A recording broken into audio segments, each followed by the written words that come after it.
Mambo vipi Kasipul? Nashukuru Allah. Juzi nimeona umekuwa coronated kama Somali elder. Yes. Mbona hayo maamuzi baada ya wewe kubadilisha tena dini kutoka kuwa Mkristo ukawa Muislamu?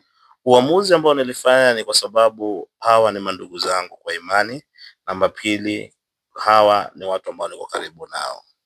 Na nimeweka uamuzi kwa sababu wao waliniambia, waliniomba wakasema kwamba tunaomba ukuwe mmojawapo wa wazee wa jamii ya Kisomali, na mimi nikakubali mwito kwa sababu nawapenda na nawadhamini sana.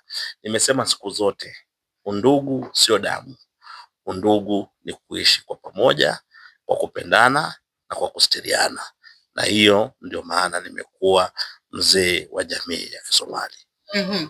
Ukapewa jina Ugas. Yes. Ugas ina maana gani? Ugas ni elder. Ugas ni kiongozi.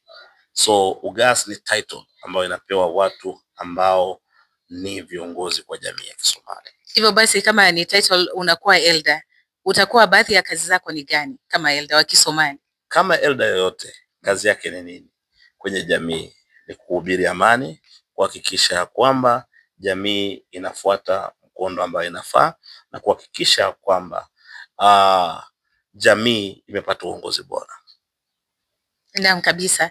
Na katika hicho cheo umepewa, unafikiria kuingia kwenye siasa? Mimi nimekuwa mwanasiasa kuanzia jadi. Sio hicho ndio itanifanya niingie kwenye siasa. Mimi ni mwanasiasa kuanzia jadi.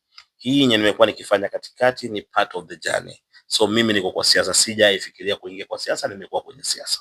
Sasa hivi tuko kaunti ya Nairobi, ukawa governor ama senator. Unafikiria wewe kuwa Muislamu au kuwa Msomali itaenda kuaffect maamuzi yako ya kisiasa? Ina affect, kwani kukuwa Muislamu ina affect aje uamuzi wa kisiasa? Muislamu, Mkristo ni kitu kimoja. Haitenganishwi kwa sababu ya dini ama kwa sababu ya kuwa jamii fulani. Ni agenda ama manifesto ambao itasaidia watu wa Nairobi ndio nitauza. Yeah. Ukawa governor wa Nairobi sasa hivi, what is the first thing that will give priority? Youth employment. Ndio kwanza muhimu. Ukipea vijana ajira na kuhakikisha kwamba kuna ajira kwa vijana, issue ya security itabadilika. Ya pili, kuhakikisha kwamba tunapata empowerment ya wamama, ambapo wao wanapata nafasi ya kufanya biashara na kufanya kufanya vitu ambazo zitasaidia jamii. Waze na binadamu, alafu hizo zingine zitafuata baadaye. Mwisho kabisa, watu wengi husema ukiwa mkubwa ukabadilisha dini kutoka pengine Ukristo ukawa Muislamu, huwa ni kwa manufaa tu ya kisiasa. Unakubaliana na hiyo hoja? Nilibadilisha dini kabla hata sijatangaza msimamo wangu wa kisiasa. Nilibadilisha dini hata kama bado kama tayari niko maarufu. Sasa ni nini natafuta? Watasema ninataka umaarufu, nilikuwa maarufu zaidi hata kabla sijaingia dini. Unapata pointi? Nilitangaza msimamo wa kisiasa kabla sijaingia dini. Hii yote ni propaganda. Asante sana kwa sauti yako. Shukrani.